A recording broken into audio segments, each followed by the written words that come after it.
নমস্কার বন্ধুরা, সিরিয়ালের সাতকাহন চ্যানেলে আপনাদের স্বাগত জানাই। চলে এসেছি তারে ধরি ধরি মনে করি সাতকাহন নিয়ে।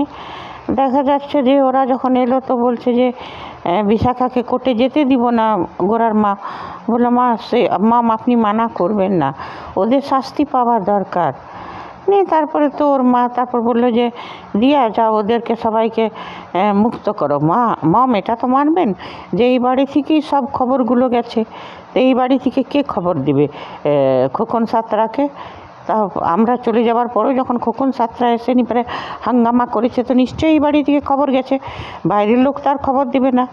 আমি বলছি মম আপনি বিশ্বাস করুন, পুলস্ত, হিয়া, কুন্তলিনী এরা হচ্ছে কালসাপ, এরা হচ্ছে ঘরশত্রু বিভীষণ, ওদের কারো না কারো যোগাযোগ আছে।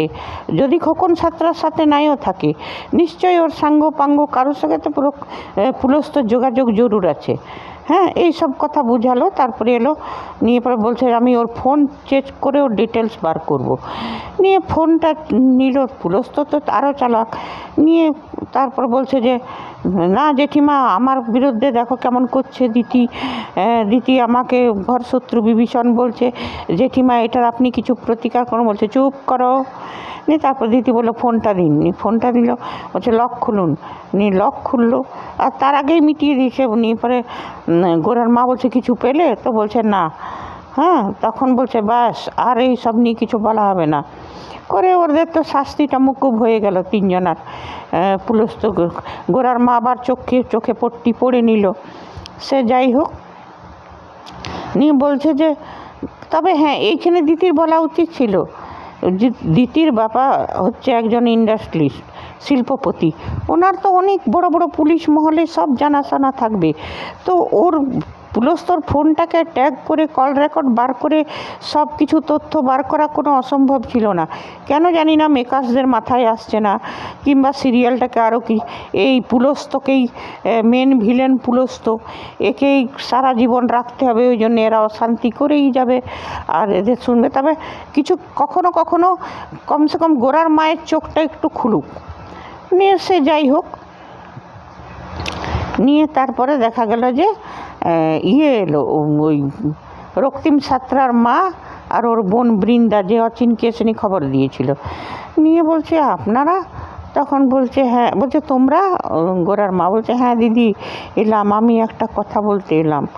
হ্যাঁ, তখন বলছে আমি সব জানি দিদি, আপনাদের মেয়ের সাথে যেটা হয়েছে অন্যায়।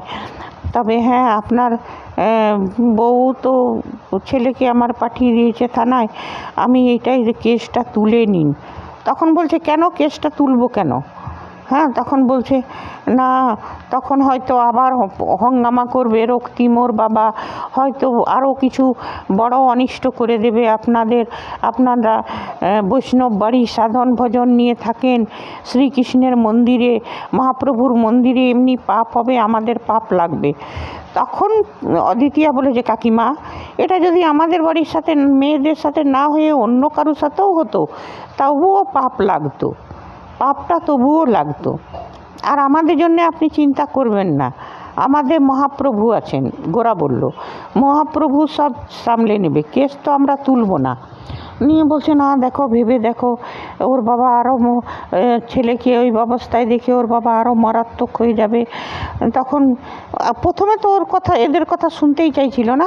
অচিন তখন বলল যে জেঠিমা এরা ভালো মানুষ, এদের কথা শুনো, এরা খোকন সাঁতরার মতন নয়। যখন আমি হসপিটালে ছিলাম তো বৃন্দা এসেছিল আমাকে, আমাদের ঘরে যে হামলা হবে, আমাদের ঘরে যে আসবে ওরা, সেটা জানাবার জন্যে। কিনে তারপরে তো ওই সব কথা হলো। তো অদ্বিতীয়া বলল দেখুন কাকিমা, কেস তো আমরা তুলব না, আর এটা যদি সাধারণ ঘরের মেয়ের সাথেও হতো তবুও আমি বলবো যে এইখানে তাও পাপ লাগতো, আমাদের বাড়ির মেয়ের জন্যে না। আর আমাদের বাড়ির জন্য আপনি চিন্তা করবেন না, আমাদের বাড়ি মহাপ্রভু আছেন, মহাপ্রভু আমাদের বাড়ি সামলে নেবেন। কিন্তু আপনি তো মা, আপনার তো উচিত ছেলে কড়া শাস্তি পাক, মানুষ হোক। আপনি যদি এখন এই সব বলেন আর ছেলেটা তো আবার ওই কাজই করবে, আপনাদের বাড়ির পাপ বাড়বে, আপনাদেরই অনিষ্ট হবে তখন। কেন ভগবান তো মাথার উপরে আছেন, মহাপ্রভু আছেন, সব দেখছেন। তো আপনার ছেলে, আপনি মা হয়ে যদি কড়া শাস্তিটা দিন, তবে হয়তো আপনার ছেলে শুধরে যেতে পারে আর এসব না ভুল করতে পারে। আর তারপরে আমি কোর্টে নিয়ে যাচ্ছি এই জন্যেই। তা আপনি একটু মনটা শক্ত করুন কাকিমা, আপনার ছেলের কড়া শাস্তি হওয়া উচিত, তবেই আপনার ছেলে শুধরাবে। আর তবে আপনাদেরও পাপ করা, আমাদের বাড়ির জন্য একদম চিন্তা করবেন না, আমাদের বাড়িতে মহাপ্রভু আছেন, মহাপ্রভু সব সামলে নেবেন, আমাদের কোনো অনিষ্ট হতে দেবেন না। তখন আর কি করবে, বৃন্দা আর ওর মা বলল মহাপ্রভু তুমি দেখো, সব করে প্রণাম করে ওরা চলে গেল। তারপরে দেখা যাচ্ছে যে খোকন সাঁতরা এখন চলে গেছে থানা থেকে তো কালকেই জানিয়ে দিয়েছিল ওই করাপ্ট পুলিশ অফিসারটা সব কিছু নিয়ে। খোকন সাঁতরা গেছে থানাতে, নিয়ে রক্তিমকে বলছে তোকে খুব করে মেরেছে না রে, বলছে দাঁড়া না ওদের আমি দেখ কী হাল করি এবারে। হ্যাঁ তুই খালি একটা, ও তখন বলছে মা ওই বাবা ওই অদ্বিতীয়া মেয়েটাও কম নয়, গোরার যে স্ত্রী, ওদের সঙ্গে গায়ের জোরে মারপিট করে পারবো না বাবা। তখন বলছে শুন, ওদের বাড়ির কমজোর উইকনেসটা কি সেটা যদি একবার জানতে পারতাম। তখন রক্তিমের মনে পড়লো ইন্দু তো আছে ছিটকপড়ি, ইন্দু এসে নিয়ে সেই দিন যে হাঙ্গামাটা করেছিল বন্ধু, বলছে হ্যাঁ বাবা ওদের বাড়ির উইক পয়েন্ট পেয়ে গেছি আমি। বলছে ব্যাস পেয়ে গেছিস তো, এইবারে দেখ। বলছে বাবা ওই বাড়ির, বলছে তখন বললো ওর বাবাকে যে ইন্দুর ঘটনাটা, তো বলে ইন্দুকে তো সবসময় ওরা বন্ধ করে রাখে। বলছে বাবা চিন্তা করো না, ওই বাড়িরই একজন ইন্দুর গতিবিধি সম্পর্কে আমাদেরকে বলবে আর সাহায্য করবে। বলছে কে? বলছে পুলস্ত আমার বন্ধু, ও কিন্তু সাহায্য করবে সব কিছু। তখন বলল আচ্ছা ঠিক আছে। ওর বাবা তখন বললো ঠিক আছে। এদিকে বৃন্দা আর ওর মাও চলে গেল, এদিকে পুলস্ত ছক কাটছে ইন্দুকে। এই সময় কি হয়েছে, সন্ধ্যাবেলায় যখন মহাপ্রভুর পূজা হয়, প্রসাদ দেওয়া হয়, একজন এসছে প্রসাদ দেওয়া হয়েছে তা করতে ইন্দু বেরিয়ে এসছে, নিয়ে বলছে আমারও খিদে পেয়েছে, আমারও প্রসাদ খেতে ইচ্ছে করে, সবসময় আমাকে তালা বন্ধ করে রেখে দাও, আমারও খেতে ইচ্ছে করে সবসময় আমাকে। তখন বলছে ঠিক আছে তোমাকে আমি করব, তোমাকে আমি প্রসাদ দিচ্ছি করে ওই লোকটার প্রসাদটা ইন্দু নিয়ে নিল। নিয়ে গোরার মা রেগে গেল, গোরার মা তখন এসে পরে টেনে চড় মারতে গেল ইন্দুকে নিয়ে। তখন দিতি হাতটা ধরে নিল গোরার মায়ের, বলছে ইন্দু কি বোঝে অমনি। তখন ওর সেজতি বলতে লাগলো বিকেলবেলায় যদি ওকে খাবার দেওয়া হয় তাহলে ওই সময়টা খাবার দিয়ে, বিকেলবেলায় ওকে খাবার দেওয়া হয় না কেন? নিয়ে তখন অদিতিয়া বললো যে সবসময় ওকে বন্ধ করে রাখা হয়, ও তো আরও খারাপ হবে, ওটার সবসময় ওকে তালা বন্ধ করে রেখে দিন, এটা ঠিক হবে না, ওকে সবারই সাথে মিশতে দিন, ঘরে ওকে ঘুরতে দিন, তবেই না ভালো। তখন বলছে দেখো আমি যেটা করি ঠিক, সমস্ত মেয়ে বুদ্ধিটা বাড়েনি, বয়সটা তো বেড়েছে, অনেক ঘরে অনেক ভক্তজনের কার নজরে কি পড়ে, কে কার মনে কী আছে কিছু বলা যায়, সেই সমস্ত বিচার করেই ওকে তালা বন্ধ রাখি। বলছে মাম এটা তো সমস্যার হল হলো না, এটা তো সবারই সঙ্গে মিশবে, কই আমার কথা তো ইন্দু শুনে। তখন বলছে এই দেখো গোরাকে বলছে দেখো তোমার বউ আবার সুর করে নিজের নীতিবাক্যি নিয়ে বলছে কই আমার কথা তো শুনে, ওকে মিশতে দিতে হবে, সবসময় তালা বন্ধ করতে হবে না, দাঁড়ান আমি দেখাচ্ছি বলে তালাটা করে দিল, খুলে নিয়ে পর বলছে এই জুজু যা নিয়ে। তারপরে ইন্দু বলছে বৌদি ভাই নিয়ে। তারপরে দেখা গেল যে ওরা নিজের রুমে কথা বলছে, গোরা আর অদিতিয়া নিয়ে। অদিতিয়াকে বলছে যে বলছে আমার পার্সটা ভলেটটা কোথায় গেল? অদিতিয়া তখন দিয়ে দিল গোরাচাঁদকে। তখন মনে পড়লো ওর রূপ এমনি দিত, বলছে এটা দেখে আর এটা ভেবো না কি আমি রূপের জায়গাটা নিতে চাইছি, আমি এমনি দিলাম। বলছে না তা করতে ওর কাকিমা এলো, বলছে তুমি দেখেছো গো ইন্দুকে, তোমরা দেখেছো? ইন্দু তোমাদের ঘরে আসেনি? বলছে না তো। বলছে কেন? বলছে আমি যখন খাওয়াতে ঘরে গেলাম তো দেখছি ইন্দু নেই। তখন বলছে সে কি, দেখো কোনো দিকে আছে। বলছে আমি ভাবলাম তোমাদের রুমে এসছে। নিয়ে বলছে চলো চলো খুঁজো। নিয়ে খুঁজতে গেলে সবাই এক এক করে বেরিয়ে এলো ঘর থেকে। নিয়ে বলছে দেখলে তো বেশি চালাকি করতে গেছিলে, আমি এই জন্যেই বলেছিলাম। গোরার মা হম্বি তম্বি করতে লাগলো। আর পুলস্ত হিয়া আর আগে ওরা তো সবই ওই ঘটনাটা শুনছিল, যখন ইন্দু প্রসাদ খাওয়ার ঘটনাটা শুনছিল। হ্যাঁ, ওই লোকটাকে তো গোরা আবার প্রসাদও দিয়ে দিয়েছিল। তখন পুলস্ত বুঝে গেল যে ইন্দুকে দিয়েই কিছু কাজ হবে। নিয়ে তারপরে ওই সময় মানে দিতিকে ফাঁসাবে ইন্দুকে দিয়ে।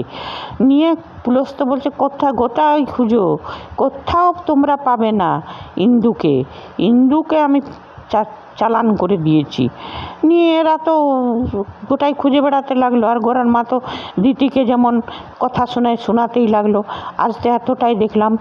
নেক্সট এপিসোডে দেখবো যে যখন পুলস্ত তো পার করে দিয়েছে, ইন্দুর বিয়ে হচ্ছে ইয়ের সাথে। রক্তিম বলছে দেখো গোরাচান, তোমার বোনকে বিয়ে করছি, এবারে লম্বা সম্পর্ক হয়ে গেল আমার। নিয়ে অদ্বিতীয় পাল্টা চাল দিল। ও অচিনের হাতে সিঁদুরের ঘরটা গড়িয়ে আর রক্তিমের বড় বোনটার সাথে বিয়ে দিয়ে দিল, সিঁদুর পরিয়ে দিল। বলছে আর তোমাদের সঙ্গে তোমারও বোন আমাদের বাড়িতে। ও যখন বললো যে তোমার বোন আমার কবজায় আছে গোরাচাঁদ, তো বললো তোমারও বোন আমাদের বাড়িতে। লম্বা সম্পর্কটা হয়ে গেল। তখন উড়ে গিয়ে অদ্বিতীয়া করে চিৎকার করে উঠলো। প্রোমোটাতে এইতে দেখলাম। তবে পাল্টা চালটা খুব ভালো হয়েছে। তবে ওই ছোট বোনটা বৃন্দার সঙ্গে যদি হতো তো অচিন একটু খুশি হতো। কেন আমার মনে হয় আমাদের দর্শকদের অচিন একটু পছন্দও করতে শুরু করেছিল বৃন্দাকে। তবে হ্যাঁ, একটা কথা মেকার্সরা বারবার ভুলে যাচ্ছে যে এই জিনিসটা কেন দেখাচ্ছে না, কেউ একবারও বলছে না কেন। যেখানে দিতির বাবা হসপিটালে আছে আর হিয়া পুলস্তর সঙ্গে চিপকে আছে, তো হিয়া বা দিতি কেউ নিজের বাবার খোঁজ খবর নিচ্ছে না। দিতি তো না হয় নিচ্ছে না, দিতির মনে নেই। দিতি হিয়াকে কেন বলছে না যে ড্যাড যখন হসপিটালে আছে তখন তুই আমাকে দেখতে যেতে দিলি না, আর এইখানে তুই নিজের পুলস্তর সঙ্গে চিপকে কি করছিস, তুই নিজের বাড়ি যাচ্ছিস না কেন? আর গোরার মাই বা কী করে? গোরার মা নাকি এত নীতি জ্ঞানী, তাহলে গোরার মা এই জিনিসটা সহ্য করছে কি করে? আর এত সব কাণ্ডর পরেও এরা কুন্তলিনীকে কি করে রেখেছে? সে না হয় রাখুক গা, সে কোনো ব্যাপার না। তারপরে দিতি হচ্ছে একজন বড় শিল্পপতির মেয়ে, তো নিশ্চয়ই বড় বড় পুলিশ দারোগা থানার সঙ্গে জানাশোনা। দিতি যদি নিজে যেয়ে ওর বাবাকে বলে, কিংবা দিতি না হয় ভুলে গেছে, কিন্তু ওর বাবার বন্ধুরা পুলিশ অফিসাররা ওরা তো দিতিকে ভুলেনি। দিতি যদি ওদের কাছে সব কথা বলে, পুলিশ তো সব কল ডিটেলস বার করে দেবে। তারপর রক্তিম সাঁতরা আর ওই খোকন সাঁতরারও মানে ওদেরকেও প্রতিবন্ধ লাগিয়ে দিবে, ওরাও কিছু করতে পারবে না, ওদেরও হাত পা বেঁধে দিবে। এইটা যদি হতো মানে সমানে সমানে লড়াইটা দেখালে ভালো। এইখানে দেখা যাচ্ছে ভালোই গায়ের জোরে ওরা ঠিকই লড়াই করে নিচ্ছে মহাপ্রভুর অলৌকিক ক্ষমতাতে। তবে কিছু কিছু জিনিস অযৌক্তিক হয়ে যাচ্ছে। যুক্তিকর কিছু হলে তাও একটু ভালো লাগে। এইগুলো সব ভালো লাগছে, মহাপ্রভুর অলৌকিক ক্ষমতা, এগুলো দেখতে আমাদের ভালোই লাগে। কিন্তু তার সঙ্গে যুক্তিকর জিনিস যেমন আইনের দ্বারাতে কিছু হতো তো এটা ভালো হতো। আর সব থেকে বড় কথা ওইটাই বললাম, দিতি ওর বাবার খোঁজ খবর নিচ্ছে না, আর হিয়া এখানে চিপকে আছে, দিতি ওকে প্রশ্ন করছে না। মেকার্সরা এইটার দিকে একটু ধ্যান দিক। ঠিক আছে বন্ধুরা, আজ এতটাই। আপনারা যদি আমার সাথে সহমত থাকেন কমেন্ট করবেন, না থাকেন তাও করবেন, লাইক করবেন, সাবস্ক্রাইব করবেন। ধন্যবাদ, বাই। কৃষ্ণ মুরারি হে গিরিধারী, তোমারি চরণ শরণ